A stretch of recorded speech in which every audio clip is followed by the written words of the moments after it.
Imam Syafi'i dikasih tahu, separuh dari kampung Anda itu nggak suka kamu. Ya bagus lah. Kenapa? Oh, nak ra rukun malah bakal utang katanya gitu. Kira-kira yang utang itu yang rukun apa yang neng-nengan? Yang rukun. Jadi enteng saja. Masyhur itu makalahnya Imam Syafi'i. Waman asa'a ilaika faqad atlaqaka. Orang yang berbuat buruk sama kamu berarti membebaskan kamu. Kalau saya sedang nenengan sama Habib Hasan Toha Putra, beliau naik Alphard nggak nawarin saya sah karena baru nenengan. Tapi kalau sedang rukun malah harus repot mana? Rukun sama tidak rukun? Repot rukun sebetulnya. Jadi Imam Syafi'i itu happy saja. Kalau sedang rukun sama tetangga ya dianggap rukun itu satu kenikmatan. Sedang tidak rukun ya dianggap satu kenikmatan. Jadi orang dulu itu serilek itu melihat dunia. Kalau kita kan enggak ego. Wah saya ini suami kok dimarahin istri. Wah ini egonya bangkit. Padahal egonya bangkit itu ada kebodohan di situ. Yaitu seorang rektor didikte seorang istri, seorang makhluk. Apalagi kalau Anda daftar wali itu tidak akan jadi wali. Ini wali kok tunduk sama makhluk. Karena didikte apa? Makhluk. Maka Imam Ahmad ketika tetangganya bully gitu ya santai saja, beliau happy. Ketika pemuda tadi iskal janggal, kenapa kamu nggak tersinggung ya Ahmad? Memangnya saya harus tersinggung gimana? Kan tak panggil tidak jadi, tak panggil tidak jadi. Hei pemuda, saya ini tidak punya urusan dengan kamu. Saya nuruti kamu karena perintahnya Allah. Saya senang melakukan perintah Allah, harus berbaik sama kamu. Sampai 3 kali. Jadi kebahagiaan ini pula yang harus kita latih dalam melakukan ketaatan.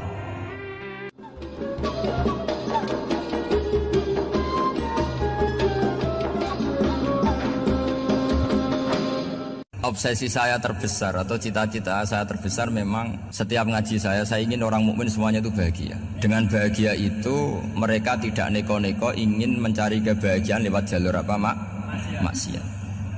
Sehingga dalam konstitusi ulama yang ditulis di kitab-kitab usul fikih, dan itu kitab yang saya kaji, selalu saya kaji, itu membela-bela sesuatu yang mubah itu sampai luar biasa. Karena melihat mubah itu, misalnya Anda tidur itu berstatus mubah. Anda bermain catur berstatus mubah. Anda rileks sama teman jagongan semalam dengan teman rektor atau dosen atau yayasan itu, melihatnya bukan mubah tapi tarkul maksiyah. Misalnya saya semalaman asik musamarah itu jagongan malam sama Habib Toha Al-Munawwar. Itu Allah ngitungnya bukan, wah ini jagongan ngalor ngidul tidak penting tuh, enggak. Malam itu bahak tidak ke dugem, tidak ke tempat maksiat. Sehingga ada ulama yang mengatakan mubah itu enggak ada. Saya ulang lagi, mubah itu tidak ada. Kan umumnya ulama bagikan wajib, ya kan, haram gitu.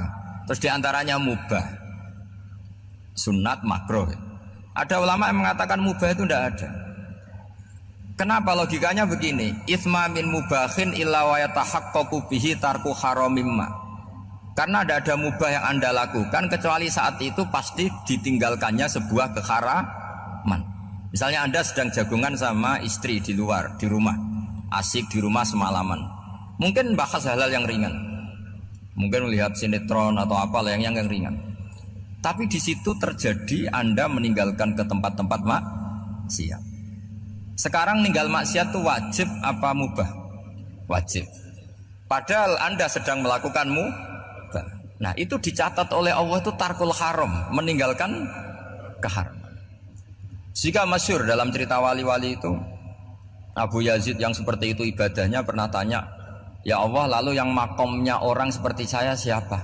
Karena beliau semalaman ibadah terus. Sama Allah dijawab, ya yang tidur di pinggir kamu itu. Abu Yazid, loh kok bisa ya Allah? Dia kan tidur terus. Ya kan dia tidur berarti meninggalkan keharaman. Ngomong sing potongan tukang maksiat tuh apik turu apik melek kira-kira gitu. Apik turu. Timbang sama nak melek pola wis turu ae kira-kira gitu. Jadi enggak usah dipaksa tahajud, dipaksa qiyamul lail itu. Iya kalau qiyamul lail. Kalau dapat informasi, oh kesini ikut saya terus katut kan repot. Jadi perlawanan terhadap maksiat itu sebetulnya gampang dalam Islam karena tadi enggak ada sesuatu yang mubah kecuali saat dilakukan berakibat meninggalkan keharaman. Mudah sekali. Jika banyak orang jadi wali itu karena melakukan mubah. Itu ada orang jadi wali itu karena sering makan. Ya makan-makan biasa itu. Karena ketika makan, ya Allah, betapa doifnya saya. Katanya saya presiden, katanya saya rektor, saya kiai. Ternyata kalau nggak makan tuh lemes. Apa hebatnya makhluk yang bergantung makhluk yang lain, yaitu makanan. Nah karena seperti itu terus dia al-laja'illallah, terus dia sungkeman ning Allah. Betapa lemahnya saya. Sebab itu ketika Quran mengkritik dan dengan tanda kutip kemungkinan Tuhannya Isa bin Maryam, itu ngeritiknya sederhana Quran itu.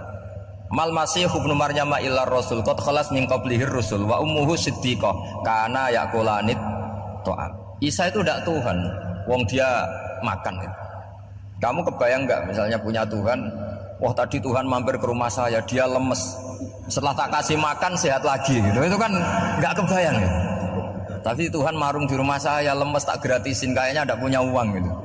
Setelah makan wah gairah lagi. Kebayang nggak punya Tuhan seperti itu. Sehingga Quran kalau gojlok sederhana, karena yakulanit to'am. Sehingga wali-wali itu kalau makan itu sadar lemahnya dirinya, betapa dirinya tergantung makanan. Sesuatu yang tergantung itu artinya tidak hebat, tidak Tuhan. Jadi untuk menjadi wali, untuk menjadi dapat ridhonya Allah itu sebenarnya sederhana. Termasuk ada cara jadi wali yang agak kacau, tapi ini ya benar, asal niatnya benar. Itu Nabi Ayub, itu kan seorang nabi, pernah diuji Allah. Ini ada di Sahih Bukhari. Nanti kamu tanya hadisnya sahih enggak? Ini ada di Sahih Bukhari. Kadang orang kota itu aneh, enggak ahli hadis tapi tanya sahih enggak? Padahal andekan dibodohi sahih ya ngandel saja.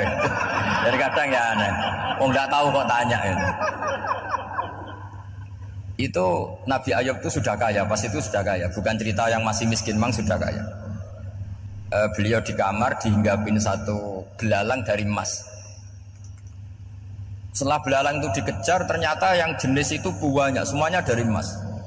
Ngambil sana sini, ini yang kesak ini dipenuhin, saku ini dipenuhin, sampai banyak. Terus sama Allah digojlok, kamu itu nabi saya, kenapa kamu mengumpulkan harta sebanyak itu? Kamu itu nabi saya kok rakus? Jawabannya Nabi Ayub unik. Ya Allah, siapa yang bisa kenyang dari rahmatmu? Ya, jadi kalau kamu punya uang 1 miliar, kok ingin 1 miliar 100, ingin 1 miliar 200, itu cara ngitung bukan uang. Ya Allah, siapa yang bisa kenyang dari rahmatmu? Karena rahmat Allah tidak terbatas. Sudah Gusti, tenang saja. Meskipun saya gini, rahmat Anda tidak akan habis. Sehingga waroi ada ilmunya, tomak juga ada ilmunya, termasuk ragus itu juga ada ilmunya. Misalnya begini, ini contoh rakus yang ada ilmunya begini. Ini saya beri contoh. Mungkin yang boleh niru orang-orang soleh, kalau nggak soleh jangan. Imam Syafi'i ini cerita nyata. Imam Syafi'i itu dulu ketika ngaji masih muda itu nggak suka sama guru yang kaya. Kebetulan dia punya guru miskin terus. Namanya Sufyan As-Tsauri, itu miskinnya Masya Allah. Sufyan bin Uyainah juga miskin. Jadi dia miskin, punya guru miskin terus. Sehingga idolanya ya sama guru-guru yang miskin. Suatu saat guru-guru ini menyarankan dia ngaji Imam Malik. Imam Malik itu kaya raya. Itu babutnya Imam Malik kalau diinjek itu mata kakinya tidak kelihatan saking halusnya. Itu Imam Malik tuh gaya. Kalau ngaji di kursi tinggi terus pakai bukhur itu, pakai dupa Arab yang mahal. Pokoknya mewah kali Imam Malik. Terus dia mulai ini kiai kok kaya. Kemudian setelah beliau alim tanya, saya harus ngaji siapa setelah ilmu jenengan habis kira-kira gitu. Kata Imam Malik, sudah kamu tidak usah perlu ngaji saya, kamu sudah alim alama. Terus Imam Malik datang ke Baki. Zaman itu Baki itu semacam kayak rentalan ya, semacam Grab lah kalau dulu. Mana kafilah yang mau ke Irak? Gitu. Ya sudah terus. Oh kita mau ke Irak. Ini antar ke Muhammad bin Hasan As-Syaibani. Itu dibiayai sama Imam Malik. Grabnya ya dibayarin, itu kafilahnya itu ya dibayarin. Imam Syafi'i disangoni surrotan min dhahabin. Jadi satu kepes uang dikasihkan. Itu pernah tak hitung semurah-murahnya itu sekitar 60 juta. Imam Syafi'i mulai mikir, kiai yang saya kritik lomo, sing kiai miskin tak puji, gak pernah ngamal kan, tentu orang miskin kan. Setelah datang ke Muhammad bin Hasan As-Syaibani, beliau itu pakar usul fikih, muridnya Abu Hanifah. Beliau al-usuli, pakar usul fikih. Itu Muhammad bin Hasan Asy-Syaibani itu kalau ngitung emas itu di ruang tamu. Uangnya miliaran, emasnya banyak. Dari kota ini dipindah ke kota ini. Emas kalau ngitung di ruang tamu. Bukan di kamar, di ruang tamu. Imam Syafi'i tambah kaget. Imam Malik kayak gitu sudah saya soal, malah ini kaya raya. Setelah Imam Syafi'i kelihatan kaget, digojlok sama Muhammad bin Hasan Asy-Syaibani karena beliau senior. Atajabu min hadza, kamu aneh melihat ini? Iya. Kenapa? Ulama kok kaya raya. Terus kata Muhammad bin Hasan, ya sudah, uang ini tak kasihkan orang-orang fasik, binti gue demenan, gue nyabu, gue macam-macam. Oh jangan, nanti dipakai maksiat. Oh jenengan mawon sing suka. Semenjak itu Imam Syafi'i rubah mindset. Kamu ridho kalau yang punya prestasi seperti itu adalah orang-orang fasik? Ridho enggak? Enggak kan? Maka didoakan ini. Nah, itu namanya berpikir secara usuli. Kamu jangan hanya nuruti karena berpikir waroi terus kamu benci kekayaan, benci pangkat, benci apa, tidak bisa seperti itu. Karena pangkat dan kekayaan ketika dikelola secara kesolehan maka akan menjadi energi positif yang luar biasa. Semenjak itu Muhammad bin Hasan Asy-Syaibani berhasil mendidik Imam Syafi'i. Sampai akhirnya keterusan Imam Syafi'i berpendapat kalau orang Islam bisa bikin rumah tingkat kok punya rumah reot itu haram kata. Ini keterusan. Kalau bisa jadi bupati kok jadi ketua RT juga haram. Karena al-Islam ya'lu wala yu'la alaih. Islam itu luhur bukan bisa diluhurin. Sehingga rata-rata orang Syafi'iyah termasuk kiai-kiai Indonesia itu rata-rata ya agak-agak politikus. Ya agak-agak kedonyan, mungkin sebagian ya kedonyan tenan gitu. Karena nggak ridho gitu loh kalau kesempatan itu dikuasai orang fasik kemudian menjadi kekuatan maksi. Coba kalau bupati itu orang yang fasik, kemudian programnya supaya rakyat seneng semalaman dangdutan yang purno misalnya, supaya rakyat seneng dibolehkan dugem, dibolehkan judi. Tapi kalau yang jabat orang soleh kan ada beberapa perda yang menolak penyakit apa? Masyarakat. Jadi kamu jangan melihat bahwa kepangkatan ini hanya sebagai alat korupsi, alat otoriter, enggak. Asal kena orang soleh, maka ini menjadi energi kesolehan atau energi positif. Sebab itu ketika Allah muji para nabi yang soleh, diantaranya disifati apa? Faqad ataina ala Ibrahim al-kitab wal hikmata, terus ayat wa atainahum mulkan azim. Dan Nabi Ibrahim dan keluarganya tak kasih kerajaan yang besar. Nah sekarang masih banyak orang yang cara pandang menyoal seperti itu salah secara usul fikih. Karena secara usul fikih kesempatan yang baik tentu harus diperjuangkan oleh orang-orang yang soleh. Karena ini supaya jadi otoritas yang positif. Itu dulu ada latihannya. Jadi orang dulu itu gampang sekali ketika milih miskin ditanya, kenapa miskin? Saya ingin hisab saya ringan. Tapi ketika mereka kaya yang soleh, supaya harta ini tidak dipakai orang yang nanti dipakai maksiat. Kita misalnya orang soleh kok mau pangkat, karena kita ada ridho kepangkatan itu dipegang orang maksiat, kemudian menjadi energi maksiat. Begitu juga seterusnya. Maka ulama dulu itu rileks. Sampai Syekh Nawawi Al-Bantani itu nanti bisa dicek di tafsir Qul hal yastawil ladzina ya'lamuna wal ladzina la ya'lamun. Beliau muji-muji ulama. Kemudian ada seorang yang agak hasud mungkin. Tanya begini. Hebatnya ulama itu begini-begini. Terus ditanya, tapi kenapa kita sering melihat ulama ngantri proposal di rumahnya bupati kan? Sementara bupati nggak pernah datang ke ulama ngaji ihya. Jawabannya Imam Syekh Nawawi itu unik. Ya karena ulama itu tahu gunanya uang, sehingga nyari uang untuk pondok, untuk masjid. Sementara bupatinya tidak tahu gunanya ilmu, maka tidak pernah ngaji. Jadi ya ringan saja. Jadi ya sudah seperti itu. Jadi kalau ada ulama kedonyan, anggap saja karena tahu gunanya uang. Jadi kenapa ulama ngantri di kabupaten, bukan bupati ngantri di ulama? Jawabannya karena ulama tahu gunanya uang, sementara bupatinya nggak tahu gunanya ilmu. Ya kira-kira gitulah. Ada ustadz tidak ganteng, kesem rondo cantik, karena tahu gunanya ustadz itu. Artinya tahu gunanya kalau saya nikah nanti punya anak jadi gus, karena kan dia kiai gitu. Tapi rondone raro gunanya dia karena miskin gitu. Jadi ulama dulu itu rileks, menafsirkan apa saja itu rileks, termasuk saat terpojok itu rileks. Karena semuanya dianalisis pakai ilmu. Sehingga ciri utama wali itu apa? Ala inna awliya Allahi la khaufun alaihim walahum yahzanun. Enggak ada rasa takut, enggak ada rasa gampang. Karena melihat sesuatu itu gampang saja. Saya ulang lagi, melihat sesuatu itu gampang saja, ringan. Saya beri contoh ya betapa pentingnya mindset ya, cara berpikir. Orang itu menjadi kikir itu karena nganggap hidup itu lama dan uang itu penting. Kalau zaman Nabi itu sederhana kalau melihat hidup. Pernah suatu saat Nabi itu punya jatah makan. Karena Nabi itu hidupnya juga pas-pasan. Jadi Nabi itu unik. Beliau di satu sisi kaya raya, bisa ngurmat Abu Hurairah, Ammar, Suhaib. Ashabu Sufa itu dirawat Nabi semua. Itu kan kaya, bisa ngerawat sekian orang. Tapi di sisi yang lain untuk pribadinya beliau miskin. Kadang nggak bisa makan hari itu. Tapi di saat yang sama bisa merawat Ahlus Sufa.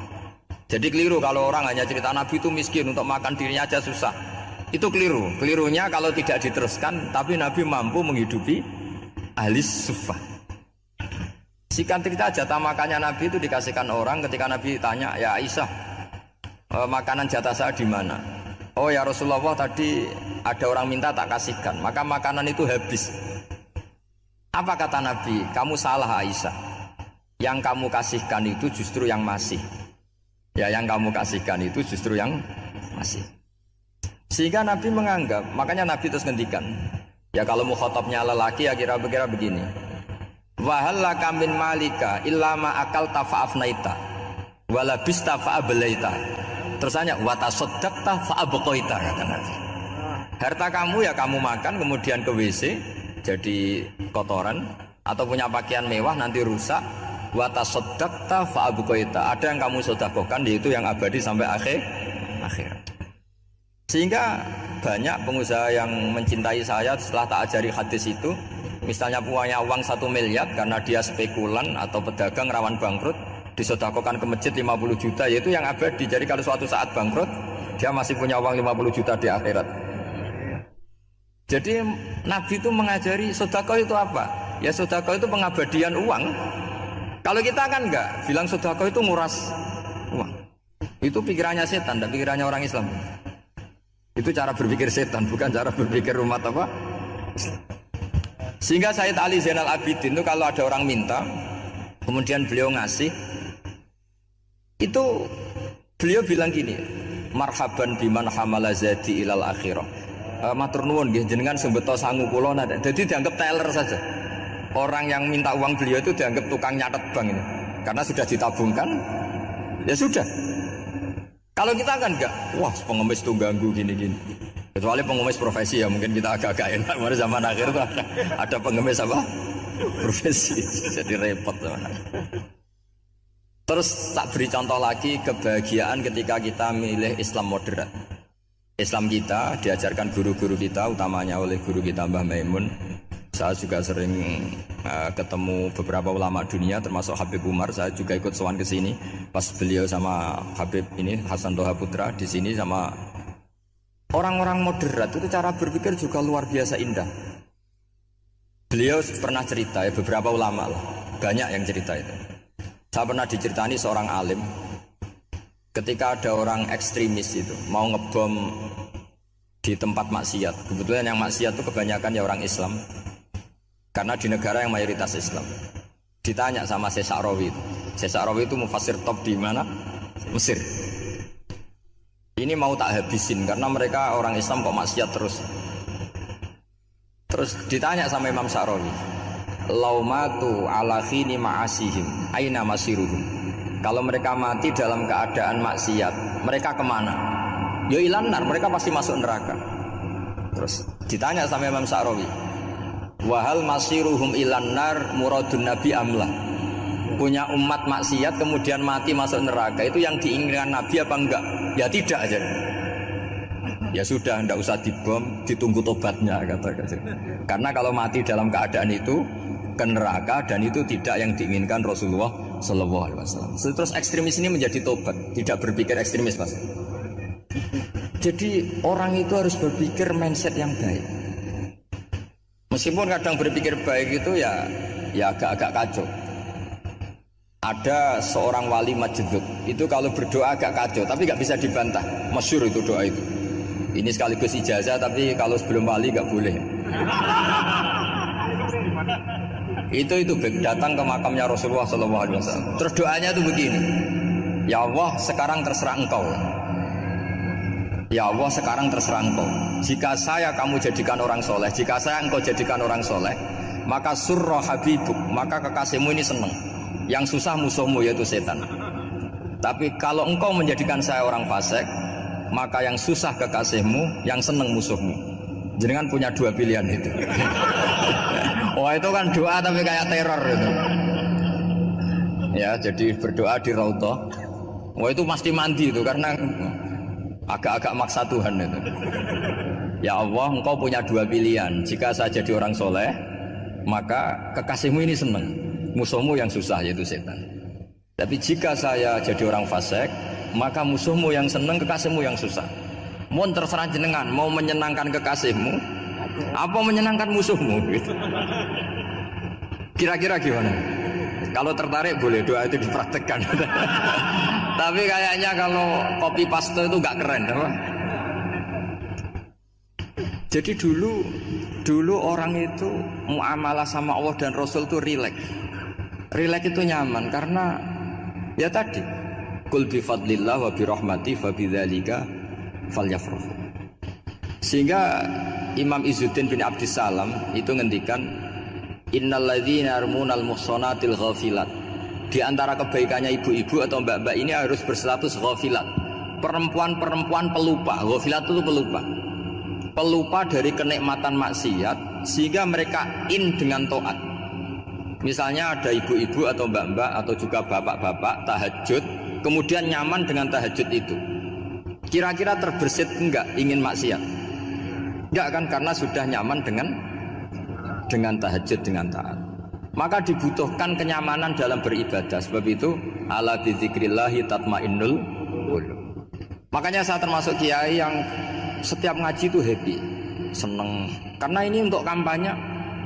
Senang dengan ngaji, dengan taat itu sudah luar biasa. Kayak apa kalau mereka senangnya kalau nunggu melakukan maksiat. Jadi termasuk bentuk perlawanan kita terhadap maksiat adalah usahakan kamu tuh sebahagia, senang dengan taat. Istiqnas billah, mu'anasah billah, farah billah, itmi'nan tumaknina billah. Sehingga ini mencukupkan kita tidak berkebutuhan maksiat. Meskipun kita ya manusia, pasti suatu saat atau sudah pernah maksiat. Serah usah diceritakan lah, gue semesti itu. Lah orang-orang dulu itu orang yang sukses mengelola bahagia ma Allah wa billah walillah. Sehingga wali-wali dulu itu jadi wali itu tidak mesti karena ibadahnya banyak, itu enggak. Mereka orang yang ibadahnya itu biasa sekali. Ulama-ulama dulu ibadahnya biasa sekali. Tapi qulubuhum ma Allah, hatinya itu ma Allah. Itu ada seorang wali itu jadi wali, Umar bin Abdul Aziz yang dikenal Khamisul Khulafa. Khamisul Khulafa. Di luar Khulafa Ar-Rasyidin 4, di antara yang soleh adalah siapa? Umar bin Abdul Aziz. Itu ketika mau meninggal, itu senangnya bukan main. Itu semuanya nangis, beliau senang. Terus tanya, kenapa kamu senang? Memangnya saya kalau mati itu kemana aja? Ila khairi madhubin ilaih, kezat terbaik. Timbang urip mbek kowe bolet atau mbek arhamur rahimin gitu. Yaitu Allah Subhanahu wa taala. Jalaluddin Ar-Rumi ketika mau meninggal itu muridnya nangis semua, beliau marah. Kamu harusnya pesta karena saya mau ketemu kekasih saya, malah kamu tangisi. Goblok sekali kamu, katanya. Jadi orang-orang dulu itu luar biasa. Karena tadi mereka tidak ingin ketemu Allah itu dianggap problem. Harus sesuatu yang membahagiakan. Makanya wali-wali itu kalau berdoa begini, wa khairu ayyami yauman alqa fih, dan jadikan hari terbaikku adalah hari ketika saya ketemu engkau ya Allah. Pernah dengar doa itu? Wa khairu ayyami yauman alqa fih, dan hari terbaikku adalah hari saat ketemu engkau. Nah, kan enggak, sampai mati ku wedi. Saya tidak tahu wedi dosa apa wedi Israel apa wedi malaikat siapa? Malaikat Mungkar Nakir. Sebenarnya tidak perlu seperti itu. Karena cara pandang Nabi itu ini bisa dipraktekkan. Kalau kamu orang baik, mati artinya apa? Ya baik. Karena husnul khotimah. Kalau kamu orang yang buruk, itu kata Nabi, anggap saja mati itu akhir dari keburukan kamu. Nah, aku urip terus, malah maksiat terus. Maka Nabi itu kalau ngajari kita berdoa gini, Allahumma ij'alil hayata ziyadatan li fi kulli khairin wal mauta rohatan li min kulli syarri. Ya Allah, kalau saya hidup ya anggap saja ziyadah fi kulli khairin, berpotensi nambahi kebaikan. Kalau saya mati anggap saja ini akhir dari segala keburukan. Maka saya berkali-kali guyon. Makanya tradisi ulama-ulama NU, ulama-ulama pesantren, ya ada hanya NU, pokoknya ulama-ulama alim. Itu kalau ada orang mati, orang nakal gitu mati, ini saya gitu. Itu hadirin mesti gak terima. Wapi nanti wong nakal. Tapi dipaksa sama kiainya, saya gitu. Lama-lama dipaksa. Saya gitu. Padahal ning atine kiai wis ra iso maksiat meneh wis saya gitu. Karena dengan mati berarti saya sudah tidak bisa maksiat lagi. Jadi Nabi melihat hidup dan mati itu segampang itu. Kalau al-hayata ziyadatan li fi kulli khairin wal mauta rohatan li min kulli syarr. Coba kita ke depan itu kan ada potensi zina, potensi korupsi, potensi maksiat. Yang bisa menghentikan potensi itu apa coba? Mati ya, udah pinter dia. Sudah maju berarti. Berani mati. Berani. Tapi jangan di sini ngel-ngelo panitia. Artinya yang selama ini kita risau dengan kematian, dengan apa? Nabi ngajari kita tadi. Allahumma ij'alil hayata ziyadatan li fi kulli khairin wal mauta rohatan li min kulli syarr. Ya Allah, jadikan hidup ini sebagai bekal menambah kebaikan, dan suatu saat kalau saya mati, semoga itu akhir dari segala keburukan. Jadi artinya Nabi itu ngajari kita itu positif terus. Sama seperti ulamanya tadi. Nak lagi rukun mbek tonggo ya sanggep ae kanca kaapian. Nak nenengan ben ra utang ngoten. Dadi pokoke penak terus itu. Nak bojo lagi ngamuk alhamdulillah gak ngajak blonjo. Nak pas rukun ya alhamdulillah kok lagi rukun. Jadi gampang semua. Makanya ada seorang alim itu ngendikan begini, ada yang tanya. Saya tuh dulu ketika kaya, teman saya sering main ke saya. Setelah saya miskin gak ada teman-teman yang ke saya. Dikira si Habib ini kebetulan orangnya Habib itu mendukung keluhan dia, ternyata enggak. Si orang alim itu bilang gini, malah bagus tuh gitu. Kowe wis melarat buruhe wong. Ya sudah kamu miskin buruhnya orang lain, misalnya tukang manol di pasar atau tukang becak. Kemudian teman-teman kamu datang, malah kamu malu tuh jadi tontonan. Bagus kalau mereka lupa pas kamu miskin tidak ada yang lihat kata. Jadi apa ya, dianggap enteng saja gitu. Akhirnya orang ini nggak jadi ngeluh. Selama ini kan kita ngeluh ya, ketika miskin teman-teman nggak datang. Coba kalau mereka datang pas kamu buruh bikin foto di orang lain, mantan bos buruh, malu nggak? Milih datang kepada? Nggak lah, sudah bener itu. Jadi ulama dulu itu makanya sering baca biar tahu solusi hidup. Jadi ulama dulu itu gampang sekali melihat kehidupan itu, gampang sekali, indah, gampang. Sekarang tuh enggak. Orang itu cara berpikir nuruti nafsu, itu yang bahaya. Makanya Quran ngeritik ara'aita man ittakhadha ilahahu hawa. Orang yang cara berpikir itu nuruti hawa nafsu. Kalau zaman Nabi, zaman sahabat, zaman ulama itu enggak seperti itu. Sehingga cara berpikir itu mudah.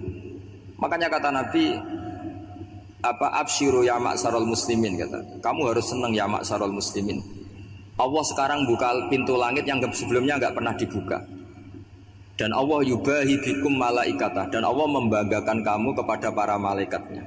Kenapa? Umatnya Muhammad, umatnya Rasulullah Muhammad SAW itu kalau sampean kepengin mati setiap saat itu baik, itu resepnya gampang kata Nabi. Addu faridotan wantadzoru ukhra. Jadi Allah memberitahu, ya Muhammad, umatmu ini luar biasa. Jadi misalnya tadi kita sholat subuh, ditanya, Bahak kamu sekarang ngapain? Nunggu sholat duhur ya. Setelah sholat duhur ditanya lagi, nunggu apa asar? Sehingga faman kanat hijratuhu ila Allah wa rasulih fa hijratuhu ila Allah. Jadi kalau ya sudah ini tak ijazahkan, kalau setelah sholat subuh nunggu